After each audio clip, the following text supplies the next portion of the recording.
CRCC खुद प्रेरित virtual ક્લાસરૂમમાં હું પ્રવીણભાઈ ચૌધરી આપ સૌનું સ્વાગત કરું છું। મિત્રો આજનો એક ટોપિક છે ગ્લોબલ વોર્મિંગ। મિત્રો આ ગ્લોબલ વોર્મિંગ વિશે તમે ઘણીવાર સાંભળ્યું છે। ગ્લોબલ વોર્મિંગ ઘણીવાર ન્યૂઝમાં, ટીવીમાં અથવા તમારા શિક્ષક જોડે, તમારા વાલી જોડે તમે ઘણીવાર સાંભળ્યું છે। આ ગ્લોબલ વોર્મિંગ છે શું અને આજે આપણે આ ચર્ચાનો વિષય કેમ લીધો છે, આ ટોપિકને આજે મહત્વ આપણે કેમ આપ્યું છે એના વિશે આપણે આજે જોઈશું।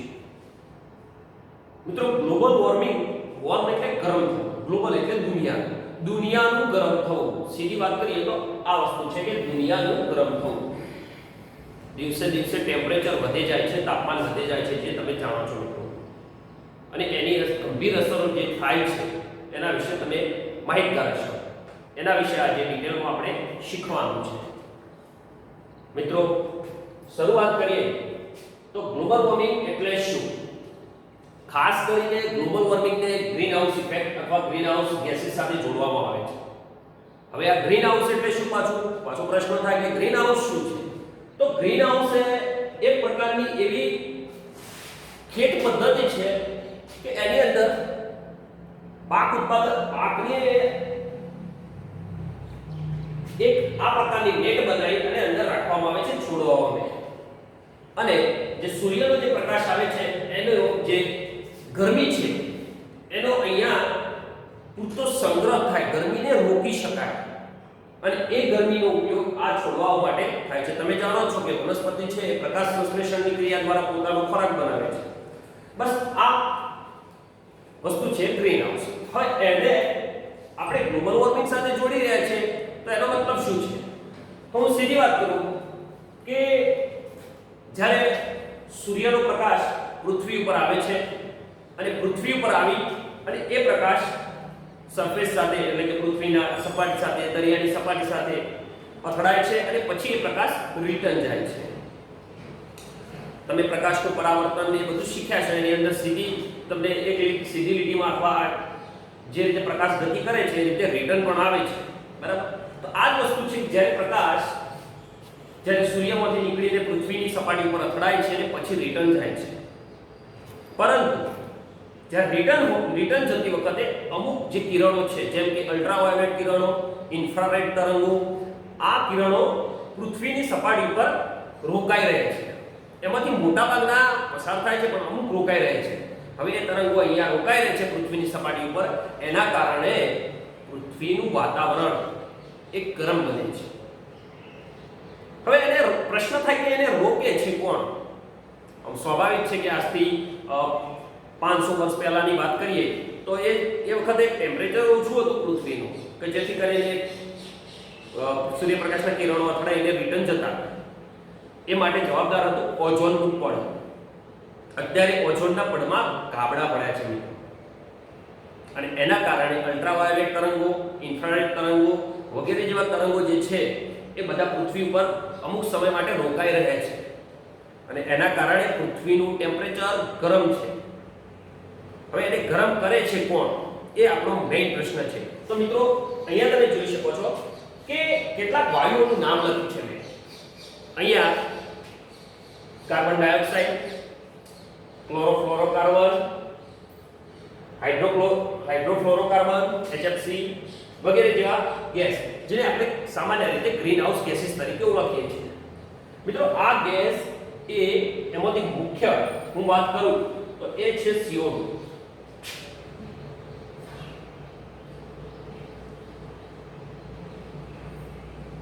આ જે CO2 છે એ સૌથી વધારે ગરમીનું જો શોષણ કરીને ગરમીને રોકી રાખતો હોય તો એ છે CO2 એટલે કે કાર્બન ડાયોક્સાઇડ। આપણે શ્વાસમાં ઓક્સિજન લઈએ છીએ, જ્યારે રિટર્નમાં જે ઉચ્છ્વાસમાં જે વાયુ બહાર આવે છે એ છે કાર્બન ડાયોક્સાઇડ।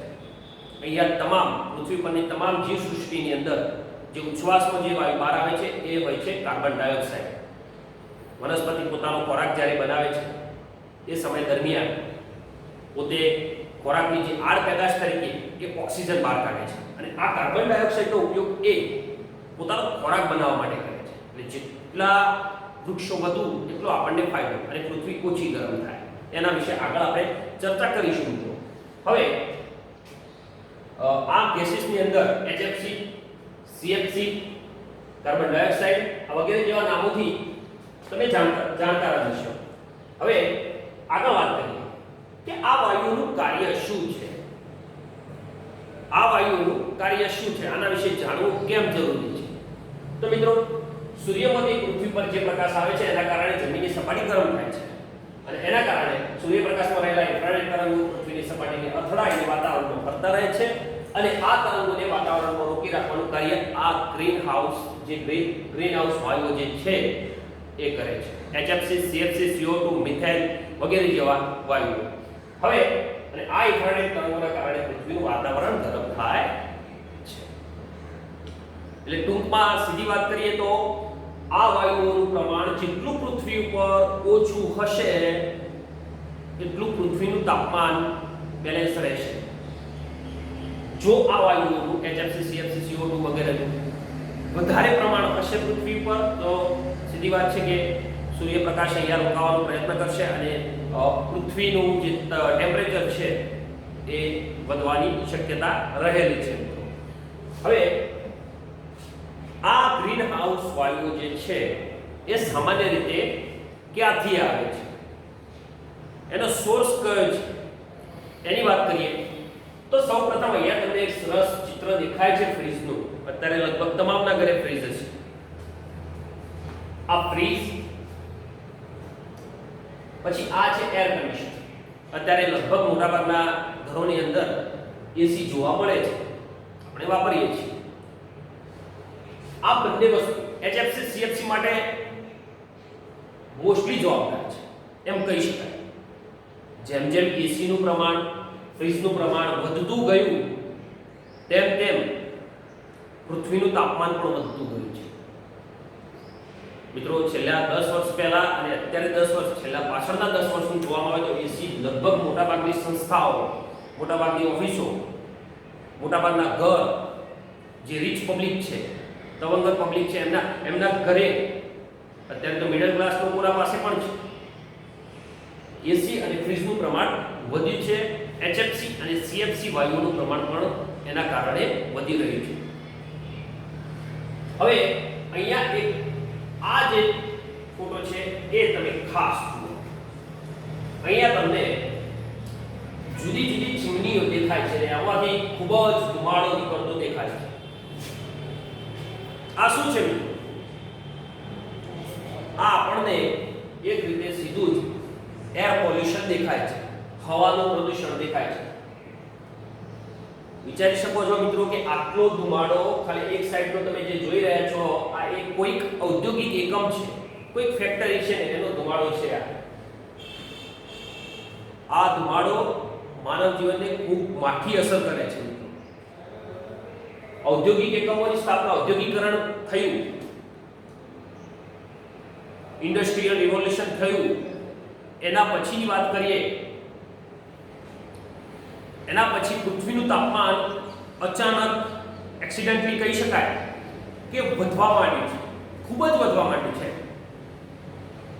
અને એની બહુ માઠી અસરો થઈ રહી છે. કોઈક જગ્યાએ ધુમાડો હોય ને તમારે પસાર થવાનું હોય મિત્રો, તો તમે શું કરો છો? રૂમાલ બાંધી લો છો. કેમ? તમે એ શ્વાસમાં લઈ શકતા નથી. મિત્રો, આ ફેક્ટરીની અંદરથી જે ધુમાડો નીકળે છે એ આખા વાતાવરણની અંદર ફેલાય છે અને વાતાવરણની અંદર ફેલાય છે ત્યારે પશુ, પક્ષી, માણસ, દરેક જીવ સૃષ્ટિને અસર કરે છે. ઉપરાંત આ ધુમાડાની અંદર રહેલું કાર્બન ડાયોક્સાઇડ, કાર્બન મોનોક્સાઇડ વગેરે જેવા વાયુઓ સૂર્યપ્રકાશની, જે અગાઉ વાત કરીએ, સૂર્યપ્રકાશની ગરમીને શોષે છે અને એના કારણે તાપમાનનો વધારો થાય છે. વિચારી શકો છો મિત્રો કે આપણે ખાસ કરીને વાત કરીએ તો ગુજરાતની જ આપણી વાત કરીએ તો અંકલેશ્વર, હઝીરા, આવા જે મુન્દ્રા પોર્ટ છે તેઓ, મતલબ કે ઘણી બધી એવી જગ્યાઓ છે જ્યાં ઇન્ડસ્ટ્રીયલ ઔદ્યોગિક એકમો વધારે સ્થપાયેલા છે અને તેઓ ટેમ્પરેચર હાઈ રહે છે. કેટલીક વાર હાઈવે ઉપરથી પસાર થતા હોય આપણે તેઓ અંકલેશ્વર બાજુથી, તો આપણે રૂમાલ બાંધી લઈએ છીએ. એની સ્મેલ આપણે સહન નથી કરી શકતા, એટલી ખતરનાક હોય છે. એટલે મિત્રો, આ જે અસર કરે છે એ સૌથી ભયાનક અસર આની છે, ઔદ્યોગિક એકમો. ત્યારબાદ વાત કરું તો એના પછી છે ઘણા બધા વાહનો તમે જોઈ રહ્યા છો. આ શું છે? આ ટ્રાફિક જુઓ તમે. અને ડેન્સિટી ઓફ વ્હીકલ કેટલું છે એમ, મતલબ કે એની કેટલા બધા અહીંયા વાહનો તમને જોવા મળે છે. આ ખાલી એક હાઈવે છે. એમાં આપણા ઇન્ડિયાની સ્થિતિ તો બદતર છે, એમાં ખૂબ જ ખરાબ છે કહી શકાય.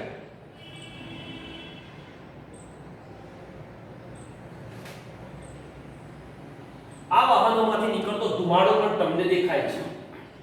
કેટલો ધુમાડો નીકળે છે. ખાસ કરીને મિડલ ક્લાસ કે ગરીબ વર્ગ કે જેમની પાસે એટલી સગવડ નથી હોતી એ લોકો ખાસ કરીને પોતાનું એક ટુ વ્હીલર વસાવે છે ને દરેક જોડે અલગ પોતાનું પર્સનલ ટુ વ્હીલર હોય છે. ખાસ કરીને કોઈ જે પબ્લિક સર્વિસીસના જે સાધનો છે, એટલે કે જે જાહેર વ્યવસ્થાના ભાગરૂપે જે સાધનો એસટી બસ, રેલવે, એનો બહુ ઓછો ઉપયોગ થાય છે અને પોતાનું વ્હીકલ લઈને જાય છે. કોઈ જગ્યાએ જવાનું હોય તો અમુક વાર તો એવું પણ બને કે ઘરમાં 4 સભ્યો હોય તો ચાર જોડે 4 સાધન હોય, 4 વાહન હોય. સ્કૂટી હોય, બાઇક હોય અને કાર હોય, દરેક જોડે અલગ અલગ. મિત્રો, એક વાહન ના રાખી શકીએ આપણે કે જેમાં બધા સાથે મુસાફરી કરી શકીએ? તો મિત્રો, અહીંયા જે તમને ટ્રાફિક દેખાય છે, આ સમસ્યા માત્ર વાતાવરણની નથી. આ સમસ્યા છે નોઇઝ પોલ્યુશન પણ છે. અહીંયા ધ્વનિ પ્રદૂષણ પણ થાય છે અને કેટલીક વખત ટ્રાફિક તો બહુ લાંબા થાય છે. ચાઇનાની અંદર બેઇજિંગ, આઈ થિંક શાંઘાઈ બેઇજિંગની અંદર એક 48 કિલોમીટર જેટલું લાંબુ ટ્રાફિક થયું. વિચારી શકો છો કેટલી બધી ગાડી. તમને આગળ જણાવીશ કે સૌથી વધારે જો કોઈ પોલ્યુશન કરતું હોય, સૌથી વધારે પ્રદૂષણ કોઈ કરતું હોય તો એક કોણ છે, ગ્રીન હાઉસ વાયુનું ઉત્સર્જન કરનારો દેશ કયો છે એ પણ હું તમને આગળ બતાવીશ. તો આ કારણ છે મિત્રો. તમારી જોડે જો વાહન હોય તો તેને સમયસર સર્વિસ કરાવો, તેને સમયસર તમે ઓઇલ બદલો અને ત્યાં સુધી કોઈ પોતાની ફેમિલી હોય તો કોઈ એક સાધનની અંદર જવાનો પ્રયત્ન કરો અને સરકારી સાધનોનો ઉપયોગ કરો. હવે આગળની જે વાત કરવા જઈ રહ્યો છું એ છે, અહીંયા તમને આ ફોટોગ્રાફ્સની અંદર જુઓ શું દેખાય છે. જંગલમાં લાગેલી આગ છે મિત્રો. જંગલમાં આગ લાગવાના ઘણા બધા કારણો હોય છે. એ આગ માનવ સર્જિત પણ હોય છે, કુદરતી પણ હોય છે. એટલે કે કેટલીક વાર એવું બને છે કે કોઈક માણસો જંગલની અંદર ગયા હોય, તાપનું સળગતું મૂકીને જતા રહે તો એના પછી શું થાય છે કે એના કારણે આગ ધીમે ધીમે વધે છે અને પૂરા જંગલમાં ફેલાઈ જાય છે. મિત્રો, તાજેતરમાં લગભગ 6 મહિના જેટલો સમયગાળો થયો છે. તમે ઓસ્ટ્રેલિયાની અંદર લાગેલી આગ વિશે જાણ્યું છે. કેટલી ભયાનક આગ. અને ઓસ્ટ્રેલિયાના જંગલોમાં ખાસ કરીને વર્ષ દરમિયાન થોડી આગ લાગતી જ રહે છે. જંગલો જેવા છે. ટેમ્પરેચરનો ફેરફાર છે, જે તાપમાન વધે છે અહીંયા વૃક્ષોનું થોડું પણ જો ઘર્ષણ થાય તો આગ લાગી જાય છે અને એ આગ એટલું ભયાનક વિકરાળ સ્વરૂપ ધારણ કરે છે કે તેને ઓલવવા માટે 15 દિવસ, 20 દિવસ કે મહિનો કે 2 મહિના લાગી જાય છે. તમે ન્યૂઝમાં સાંભળ્યું છે કે ઓસ્ટ્રેલિયામાં લાગેલી આગની અંદર આશરે આંકડો આપેલો કે 50 કરોડ જેટલા જીવ નાશ પામે, જીવસૃષ્ટિ નાશ પામે. કોણ જવાબદાર એના માટે? હું માનું છું ત્યાં સુધી માણસ, માત્ર ને માત્ર માણસ જ જવાબદાર છે તમામ માટે. આ કંટ્રોલમાં 2 થી 3 મહિના પછી આવે છે અને આવી જાય જે આપણા પૃથ્વી ઉપરના જે ફેફસા કહેવાય, પૃથ્વીના ફેફસા કહેવાય, એવા એમેઝોનના જંગલોમાં પણ લાગે છે. એમેઝોનના જંગલો ઘણા મોટાભાગના લગભગ એમ કહી શકાય કે 3 ભાગ જેટલું ઓછું થઈ ગયું અને પૃથ્વી પર દર દિવસે એક ફૂટબોલનું મેદાન હોય એટલા વૃક્ષોનું છેદન પણ થાય છે, એટલા વૃક્ષો કપાય છે. એક ફૂટબોલનું મેદાન તમે વિચારી શકો છો મિત્રો. અને આ આગ લાગવાના કારણે જે ગેસીસ ઉત્પન્ન થાય છે અને જે કાર્બન ડાયોક્સાઇડ કાર્બન મોનોક્સાઇડ જે વાતાવરણમાં ખૂબ જ પ્રમાણમાં વધે છે અને એના કારણે ગ્રીન હાઉસ જે ગ્લોબલ વોર્મિંગની જે પરિસ્થિતિ આના કારણે પણ સર્જાય છે. મિત્રો આગળ વાત કરું તો આ ચાર્ટ તમે એક વખત જુઓ. આ ચાર્ટ જુઓ. અહીંયા આ ટેબલ મેં ગ્રીન હાઉસ વાયુનું ઉત્સર્જન કરતા દેશોનું છે. અહીંયા દેશના નામ આપ્યા છે અને અહીંયા કાર્બન ડાયોક્સાઇડનું વાર્ષિક ઉત્સર્જન કરોડ ટનની અંદર છે. તમે વિચારી શકો છો કરોડ ટનની અંદર છે. વાર્ષિક એક વર્ષમાં પણ ઉત્સર્જન કરે છે. કયો દેશ કેટલું ઉત્સર્જન કરે છે એનું છે. તમે જોઈ શકો છો કે એ પ્રથમ નંબર પર કયો દેશ છે?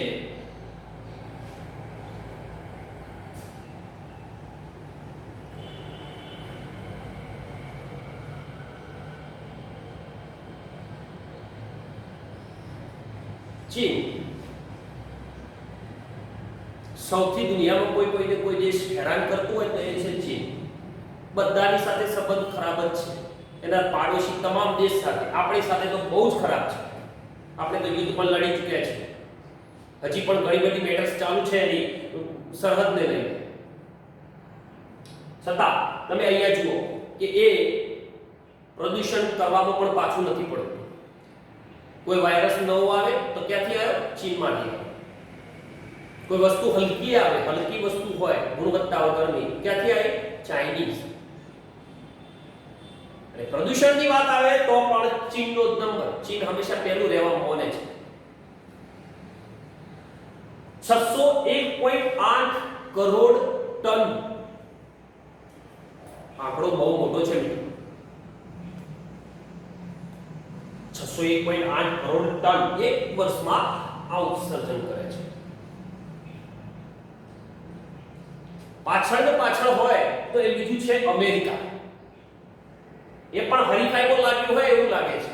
તમે જુઓ આને અમેરિકાને પણ 590.3 કરોડ ટન વાર્ષિક ઉત્સર્જન કાર્બન ડાયોક્સાઇડ. મિત્રો મને એમ લાગે છે કે આ બંને વચ્ચે હરીફાઈ છે. અમેરિકા આગળ વધવા માંગે છે આના કરતા પોલ્યુશનમાં પણ. પાછળ જોઈએ તો ત્રીજું છે રશિયા. રશિયા 170.4. કેટલો મોટો ડિફરન્સ છે ચાઇના અને રશિયા વચ્ચે. 350 પોઈન્ટ જેટલો સમથિંગ, 450 જેટલો, 450 પોઈન્ટ સમથિંગ. તમે વિચારી શકો છો આ પ્રથમ બે છે અને ત્રીજો નંબર જુઓ. આ જ રીતે વાત કરીએ તો આપણે પણ પાછળ રહ્યા નથી પ્રદૂષણ ફેલાવવામાં. આપણે પણ આ ટોપ 5 દેશ છે. ટોપ 5 નું હું લાવ્યો છું. આ ટોપ 5 ની અંદર આપણો પણ સમાવેશ થાય છે. ભારત 129.3. આપણે પણ પાછી પાની કરી નથી. આપણે પણ આગળ વધી રહ્યા છીએ આ પ્રદૂષણ કરવામાં, આ કાર્બન ડાયોક્સાઇડનું વાર્ષિક ઉત્સર્જન કરવામાં. જવાબદાર કોણ? કોઈ સરકારો જવાબદાર નથી. એના માટે માત્ર ને માત્ર આપણે જ જવાબદાર છીએ. આ ઉત્સર્જન આપણે જ અટકાવી શકીએ છીએ.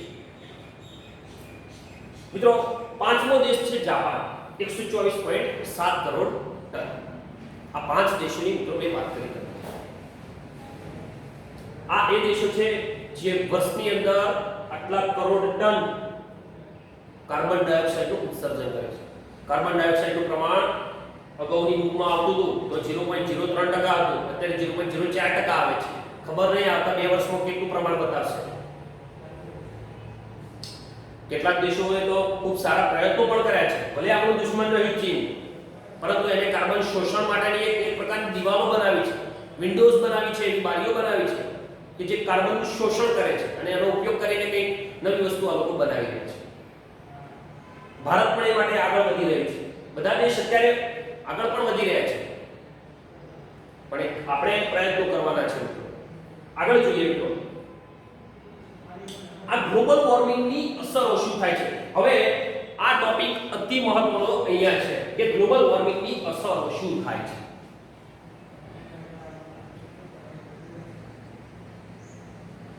મનુષ્ય પર થતી અસરો, પશુ પંખી પર થતી અસરો, વનસ્પતિ અને પાક ઉત્પાદન પર થતી અસરો, ઋતુઓમાં થતું પરિવર્તન, બરફનું પીગળવું, દરિયાની સપાટી વધવી, અહીંયા આટલા ટોપિક લીધા છે.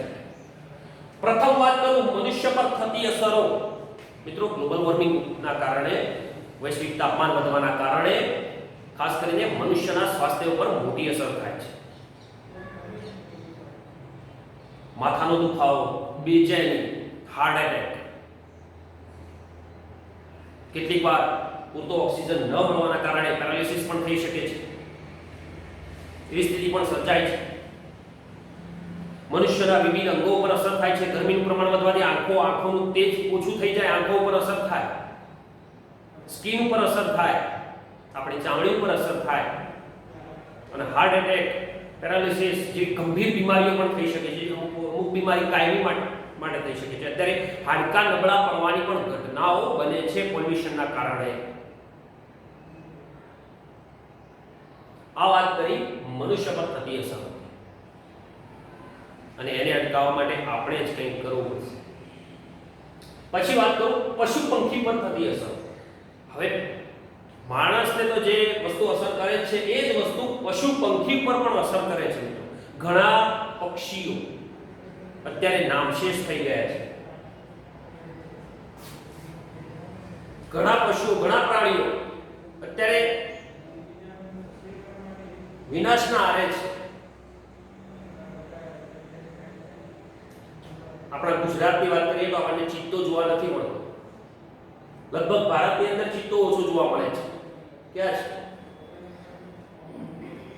તાપમાન જે અનુકૂળ તાપમાન હોય સજીવ સૃષ્ટિ માટે એ ના હોય તો એ પ્રાણીઓનું આયુષ્ય ઘટે છે, પક્ષીઓનું, મનુષ્યનું આયુષ્ય ઘટે છે, અને એ જીવનની અંદર ઘટાડો થાય છે. મિત્રો આ પશુ પંખી ઉપર ગંભીર અસર કરે છે, અને એમની પાસે તો કોઈ ડોક્ટર પણ નથી કે જેથી સારવાર કરાવી શકે. આપણે તો આપણને કંઈક થાય તો સીધા ડોક્ટર પાસે પહોંચી જઈએ છીએ કે મારી બીપી હાઈ થઈ ગઈ, શુગર હાઈ થઈ ગઈ, હાર્ટ એટેક, કંઈ પણ થાય પૃથ્વી ઉપરના બીજા ભગવાન પાસે પહોંચી જઈએ છીએ. ડોક્ટરને બીજો ભગવાન છે, મનુષ્યનો જીવ બચાવે છે. મિત્રો આ વાત કરી પશુ પંખી પર થતી અસરો. હવે આગળ વાત કરું તો વનસ્પતિ અને પાક ઉત્પાદન પર થતી અસર. આ મોસ્ટ એમ્પી છે, વનસ્પતિ અને પાક પર. વનસ્પતિ આ તાપમાન બદલાવાના કારણે વનસ્પતિનો વિકાસ એકદમ મંદાઈ ગયો છે. વનસ્પતિને જે પાણી, જેટલું પાણી જોઈએ એટલા પાણીમાં જે એનો ઉછેર થતો એની જગ્યાએ વધારે પાણી જોઈએ છે. ગરમી વધુ પાણી જોઈએ. પાક ઉત્પાદનની વાત કરું તો પાક ઉત્પાદનમાં ત્યારે તમારે રાસાયણિક ખાતરોનો ભરપૂર ઉપયોગ કરવો પડે છે, જેથી ક્વોલિટી જળવાતી નથી પાકની. અને પાકનું ઉત્પાદન જે આશા હોય, જે નોર્મલ ઉત્પાદનની આશા હોય એ પણ મળતું નથી, અને ખૂબ ઓછું થાય છે. ઘણા પાક જે ઋતુમાં થતા હોય એ ઋતુમાં જો વાવેતર કરવામાં આવે તો એનું ઉત્પાદન ઓછું મળે છે. એની ઋતુ પરિવર્તનની પણ અસર છે. હવે વાત કરું આગળ તો ઋતુઓમાં થતું પરિવર્તન. આ ઋતુઓમાં થતું પરિવર્તન તો અત્યારે મોસ્ટ વસ્તુ છે મિત્રો. કેમ? તમે જોઈ શકો છો કે તમારો પંખો ઘરનો શિયાળાના 2 મહિના સિવાય લગભગ ચાલુ હશે, અને શિયાળામાં પણ બપોરે કદાચ તમે કરતા હશો. આજથી 20-25 વર્ષ પહેલા આવી સ્થિતિ નહોતી. અત્યારે બહુ ગંભીર પરિસ્થિતિ છે. આ ઋતુઓમાં પરિવર્તન થાય છે, એના કારણે ખૂબ જ અનિચ્છનીય ઘટનાઓ બને છે જે વિચારી ના હોય. જેમ કે પહેલી જ વાત કરું તો અમુક વૃક્ષ પર ફળ આવવાની જે ઋતુ છે એ જ પરિવર્તન થઈ ગઈ. જે સમયે જે ફળ આવવું જોઈએ એની જગ્યાએ 1 મહિનો અગાઉ અથવા 1 મહિનો લેટ અથવા 15 દિવસ અગાઉ 15 દિવસ લેટ, એટલો સમયનો ફેરફાર થઈ ગયો. આ માત્ર ગ્લોબલ વોર્મિંગના કારણે. વરસાદ જે જગ્યાએ થવો જોઈએ ત્યાં થતો નથી, જ્યાં ના થવો જોઈએ, ઓછો થવો જોઈએ ત્યાં ભરપૂર થઈ જાય છે. ગંભીર પરિસ્થિતિ સર્જાય છે, પૂરની, દુષ્કાળની વગેરે. મિત્રો એ આગળ વાત કરીશ બરફનું પીગળવું અને દરિયાની સપાટી. મિત્રો આપણી પૃથ્વીના જે બે પોલ છે, બે ધ્રુવ છે, એના ઉપર મોસ્ટલી બરફ છે. અને એ બરફ એટલે એક ખંડ તમને નામ યાદ હશે જેનું નામ છે એન્ટાર્કટિકા. આ ખંડ આખો બરફનો બનેલો છે. પરંતુ દુઃખની બાબત એ છે કે આ ખંડ ઉપરનો બરફ અત્યારે ઓગળી રહ્યો છે. અને આ બરફ ઓગળવાના કારણે શું પરિસ્થિતિ સર્જાય છે મિત્રો? તો દરિયાની જે સપાટી છે એ ઉપર આવે છે. તમે મિત્રો ઇન્ટરનેટ ઉપર સર્ચ કરજો કે આજથી 20 વર્ષ 25 વર્ષ પહેલા બોમ્બેની જે કિનારે દરિયો છે એની સપાટી કેટલી હતી અને અત્યારે કેટલી છે?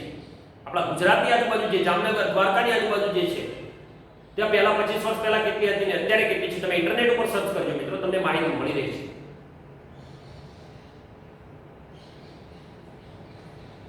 અને દરિયાની સપાટી વધવાથી જે નજીકના જે વિસ્તારો છે એ ડૂબમાં આવે છે.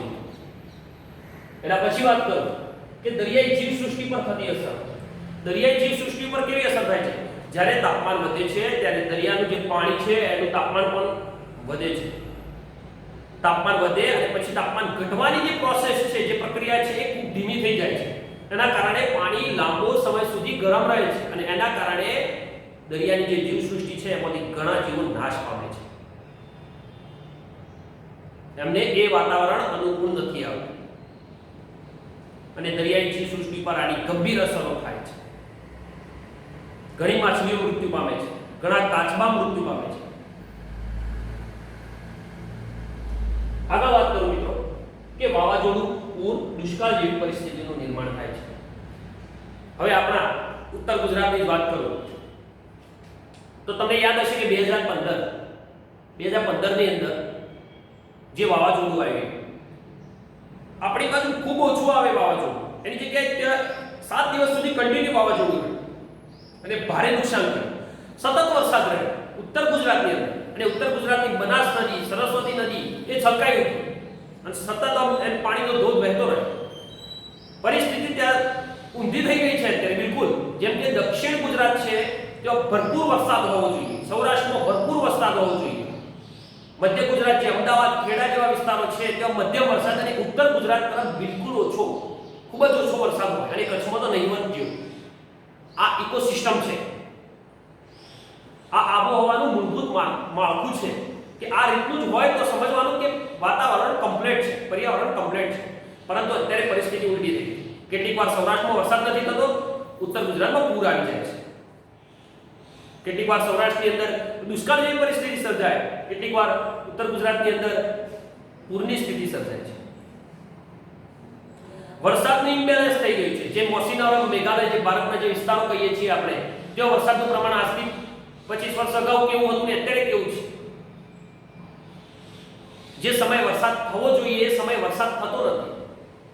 આ બધી જ પરિસ્થિતિ માટે જવાબદાર છે માણસ અને એનું કારણ છે ગ્લોબલ વોર્મિંગ.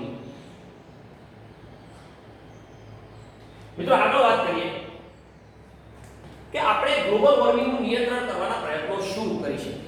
તો સૌથી મહત્વનો જો પ્રયત્ન હોય તો એ છે વધુ વૃક્ષોનું વાવેતર. વધુ વૃક્ષોનું વાવેતર આપણી પાસે જો આપણે કરી શકીએ એવું હોય તો એ આ પ્રથમ વિકલ્પ છે કે વધુ વૃક્ષોનું વાવેતર કરીએ. કેમ? અને વૃક્ષ એવા પસંદ કરીએ કે જેના પાંદડા વધારે હોય, જે ઘટાદાર હોય, જેમ કે લીમડો, વડ એવા જ. કેમ? કારણ કે જેટલું ઝાડ મોટું હશે એટલી એની કાર્બન ડાયોક્સાઇડ શોષવાની ક્ષમતા વધુ હશે. કારણ કે વનસ્પતિ પોતાનો ખોરાક બનાવવા માટે કાર્બન ડાયોક્સાઇડનો ઉપયોગ કરે છે અને એની આડ પેદાશ તરીકે ઓક્સિજન મુક્ત થાય છે. જેથી પૃથ્વી પર ઓક્સિજનનું પ્રમાણ પણ વધશે અને કાર્બન ડાયોક્સાઇડનું પ્રમાણ ઘટશે. જેટલા ઝાડ વધુ હશે એટલો ખોરાક પ્રકાશ સંશ્લેષણની વધારે પ્રક્રિયા થશે અને કાર્બન ડાયોક્સાઇડનું શોષણ વધુ થશે. મિત્રો, ચોમાસું ચાલી રહ્યું છે. નજીકની નર્સરીમાં જઈ અને ફ્રીમાં જે વૃક્ષ મળે છે એ મેળવી લેજો. લેટર પેડ લઈ જજો. સરપંચનું તમારું તમને બિલકુલ ફ્રીમાં આપશે સરકારી નર્સરીની અંદર. અને ઓછામાં ઓછા 5 વૃક્ષ તો વાવવાનો પ્રયત્ન આ વર્ષે કરજો જ, એવો મારો આગ્રહ છે. આગળ વાત કરું તો એક બાલીમાં એક રોડમેપ તૈયાર કરવામાં આવે તો બાલી એક ટાપુ છે મિત્રો. ત્યાં એક રોડમેપ તૈયાર કરવામાં આવે તો ગ્રીન હાઉસ ગેસનું ઉત્સર્જન જે છે ઘટાડો કરવાનો પ્રયત્ન કરાય છે. અને આ સંધિ કરવામાં આવી હતી 2007 થી 9 કોપનહેગનમાં શિખર સંમેલન થયું. ટૂંકમાં આ બધા દેશો ભેગા થયા ટૂંકમાં આ બધા દેશો ભેગા થયા અને એમને નક્કી કર્યું કે આપણે હવે આ ગ્લોબલ વોર્મિંગનો પ્રશ્ન ખૂબ જ જટિલ બન્યો છે, કોમ્પ્લેક્સ બન્યો છે, એને ઘટાડવા માટે કંઈક કરવું પડશે. એટલા માટે આ લોકો ભેગા થયા, બધા દેશના જે આગેવાન કહેવાય એવા લોકો, અને એમને ભેગા થઈને નક્કી કર્યું, સંધિ કરી અને એમને 2012 થી 2020 સુધી આ સંધિ લાગુ કરી અને બધા દેશો 25 થી 40% ગ્રીનહાઉસ ગેસના ઉત્સર્જનનો ઘટાડો કરશે એવું નક્કી કરવામાં. આગળની વાત કરું તો intergovernmental panel on climate change IPCC ના પ્રયોગ. મિત્રો આ સંસ્થા IPCC એ UN ની સંસ્થા છે. આ સંસ્થા દર વર્ષે અથવા દર 2 વર્ષે એ પોતાનો રિપોર્ટ આપે છે. આ વખતે પણ 2019 ની અંદર પણ એને રિપોર્ટ આપ્યો. એની અંદર એને સ્પષ્ટ કીધું છે કે પૃથ્વીનું વાતાવરણ 1.5 ડિગ્રી 1.5 ડિગ્રી જેટલું ઘટાડવાની જરૂર છે. આ રિપોર્ટનો અભ્યાસ તમે કરી શકો છો. IPCC લખી અને ઇન્ટરનેટ ઉપર સર્ચ કરજો, તમને મિત્રો મળી રહેશે આની માહિતી. અને આ સંસ્થા બહુ ફેમસ સંસ્થા છે, એવોર્ડ પણ આપે છે. આ સંસ્થાને 2007 ની અંદર નોબેલ પણ મળેલું છે એના પ્રયત્નોના કારણે. અને આ સતત પ્રયત્નશીલ સંસ્થા છે IPCC, intergovernmental panel on climate change. મિત્રો ઘણા બધા પ્રયત્નો થઈ રહ્યા છે, પરંતુ ક્યાંક ને ક્યાંક આપણે જવાબદાર છીએ આ માટે, ગ્લોબલ વોર્મિંગ માટે. મિત્રો પ્લાસ્ટિકનો ઉપયોગ બહુ ઓછો કરો, પ્લાસ્ટિક સળગાવવાનો પ્રયત્ન ન કરો. લીલો કચરો હોય તો એને જમીનમાં દાટો, ખાતર બનશે. એને સળગાવવાનો પ્રયત્ન ન કરો. ચૂલા સળગાવવાનું બંધ કરો. ગેસ અત્યારે મળે છે ને એનો ઉપયોગ કરો. સરકારશ્રીની યોજનાઓ ઘણી બધી છે. ઉજ્જવલા યોજના હેઠળ ગેસ કનેક્શન આપે છે, આપણે એનો ઉપયોગ કરવાનો મિત્રો. નજીકના કચેરીમાં જઈને તમે માહિતી મેળવી અને ગેસ પોતાના ઘરે વસાવી શકો છો મિત્રો. ચૂલાનો ઉપયોગ ટાળો. આગળ છે પેરિસ સમજૂતી 2015. એના વિશે પણ તમે ઇન્ટરનેટ ઉપર સર્ચ કરી અને માહિતી મેળવી લેજો મિત્રો. ખૂબ જ સરસ. આનો પણ હેતુ ખૂબ સરસ છે, પરંતુ કેટલાક દેશો એવા છે જે આમાંથી ખસી ગયા છે. ઘણા દેશો પેરિસ સમજૂતીમાંથી ખસી ગયા છે. એનો ઉદ્દેશ એવો છે કે 2050 સુધી તાપમાનની અંદર 1 ડિગ્રી જેટલો ઘટાડો કરવો અને બને ત્યાં સુધી સ્ટેબલ કરવાનો પ્રયત્ન કરવો. મિત્રો આગળ વાત કરીએ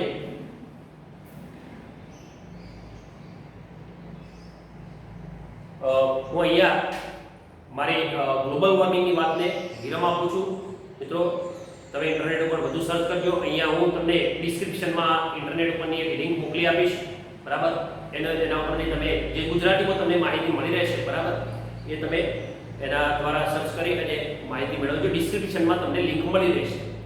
ઓકે, હવે એક નાનકડો 5 મિનિટનો છે એક ટોપિક એ હું લઈ લઉં છું. આ તમને એક છોકરી દેખાય છે, આ ટોપિક છે સર્ટિફિકેટ ટાઈપનું, અને એનું નામ છે ટેલી